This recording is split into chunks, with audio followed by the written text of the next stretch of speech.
Rendre le travail visible, la solution pour sortir de la crise. Pour que le travail crée de la richesse, il doit réunir 3 dimensions.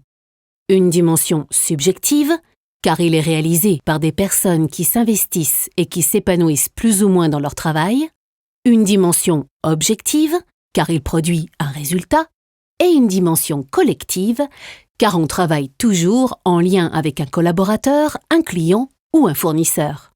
Aujourd'hui, la plupart des entreprises ne voient que la dimension objective du travail et mettent au second plan les 2 autres dimensions. En effet, les managers se concentrent sur les résultats financiers à atteindre en fixant des objectifs chiffrés. Nombre d'heures à réaliser, de pièces à produire ou de clients à servir. Ces objectifs chiffrés, souvent individuels, ne favorisent pas l'épanouissement des salariés et la richesse du travail en équipe. Ils sont alors moins enclins à fournir un travail de qualité et, comme les relations avec leurs collaborateurs sont limitées, leur créativité n'est pas stimulée.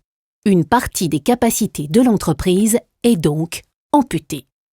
C'est une des conséquences de la financiarisation des entreprises.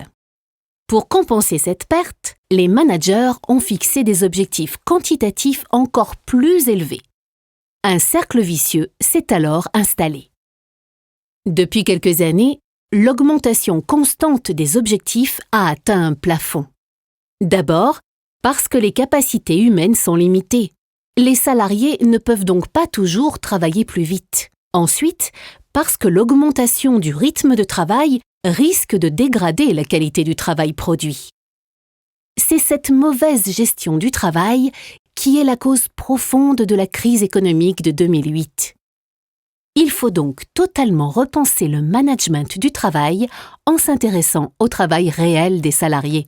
Pour cela, les managers devront créer des conditions de travail favorables à l'épanouissement des collaborateurs et où chacun comprendra mieux ce que fait l'autre. Les salariés fourniront ainsi un travail de qualité et seront source de créativité indispensable à l'entreprise pour se développer.